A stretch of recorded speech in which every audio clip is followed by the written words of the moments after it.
Você está com o Nissan Sentra e quer saber como que funciona o radar frontal? Então pegue seu café e vem comigo. O princípio básico de funcionamento de um radar é simples.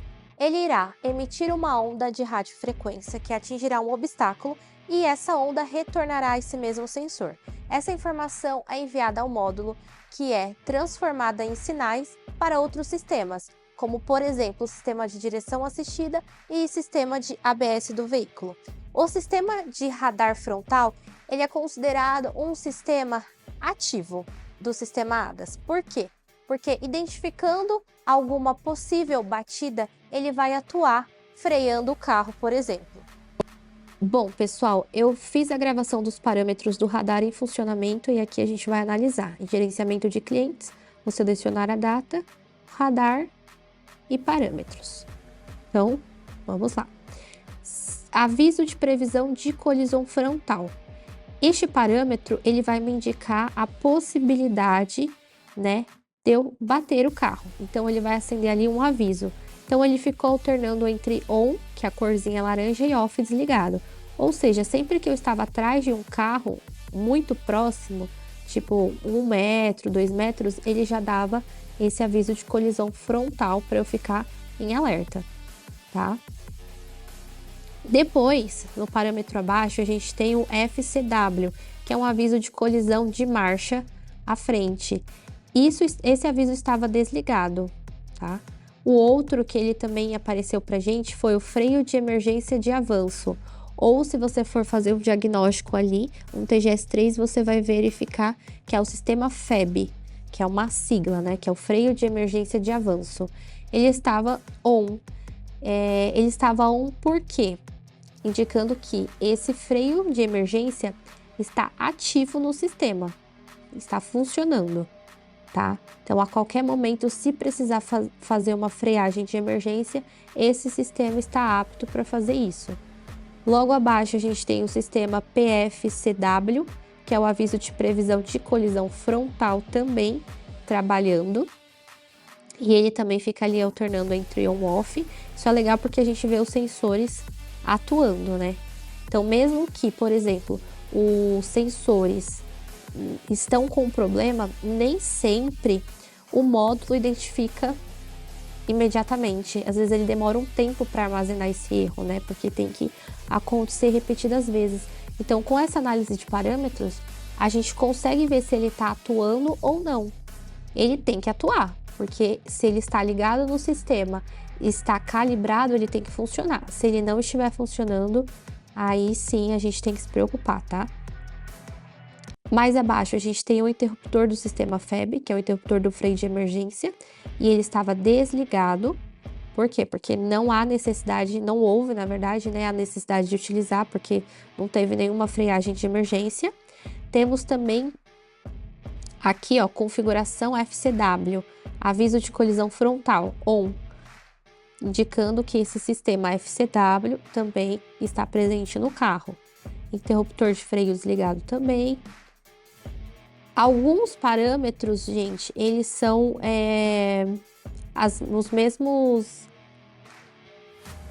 têm a mesma finalidade, só que com nomes diferentes, tá? Então prestem atenção nisso. Aí aqui mais embaixo a gente tem esse parâmetro, ângulo vertical de correção dinâmica em graus. E aí a gente consegue ver uma linha retilínea, né? Daí a gente vê que essa linha está em menos 0,73, ou seja, esse ângulo é um ângulo em negativo. Então, com o veículo em funcionamento, né, ele ficou com esse ângulo sempre com esse valor, tá? Não alterou. Então, é uma coisa que vocês podem prestar atenção também. Ah, por que que ele não alterou? Porque ele é um ângulo de correção.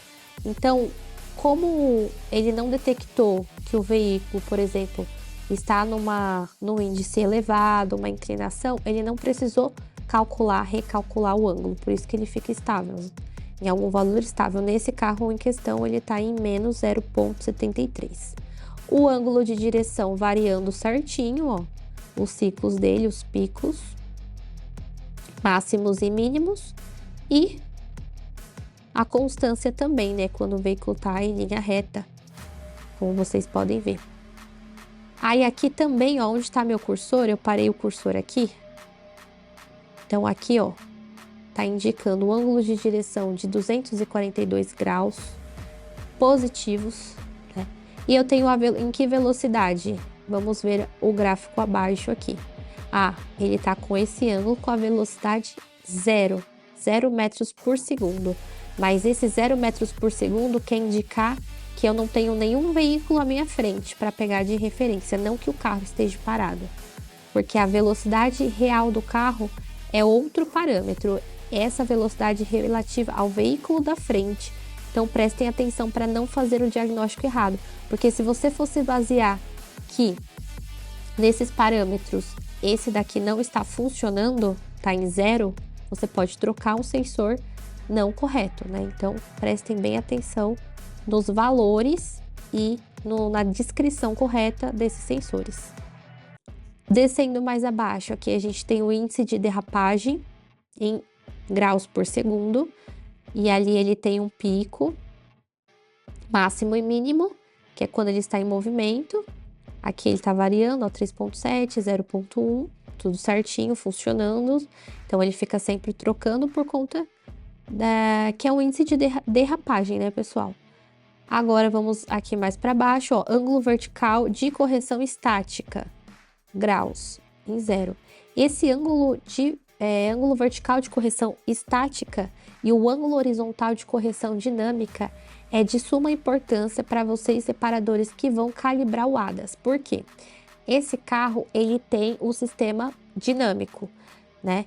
E o que o nome diz? Ele tem que ser calibrado de uma forma dinâmica, ou seja, com ele em movimento, mas também estático, que é quando tem aquele painel na frente do veículo. Então, esses valores são importantes para vocês terem uma noção do ângulo que precisa estar o sensor para ele estar com uma calibragem correta. Então, no ângulo vertical, você tem que ter 0.04 e no ângulo horizontal, você tem que ter 0.18. Mas para isso, vocês têm o quê? Uma ferramenta para verificar o ângulo, né? Porque a olho nu não dá para ver. Ou você verifica com o scanner, ou com o equipamento que verifica o grau certinho da peça, tá? Aqui a gente também tem a altura do radar, que é extremamente importante. E essa altura tá em metros, que tá em 0.33 metros, né? Ou, melhor dizendo, 33 centímetros. E essa altura é a altura relativa do chão ao centro do radar. Como vocês podem ver, o radar ele fica bem embaixo do para-choque, então essa é a localização dele. Mas também, cada montadora vai colocar numa posição, numa altura, então não tem como vocês pegarem o valor de um carro e replicar para outros, porque cada carro tem uma altura.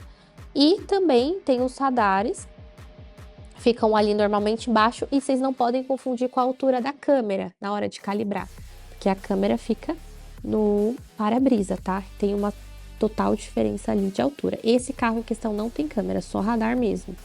Então, para confundir já é mais difícil. Distância do veículo precedente em metros.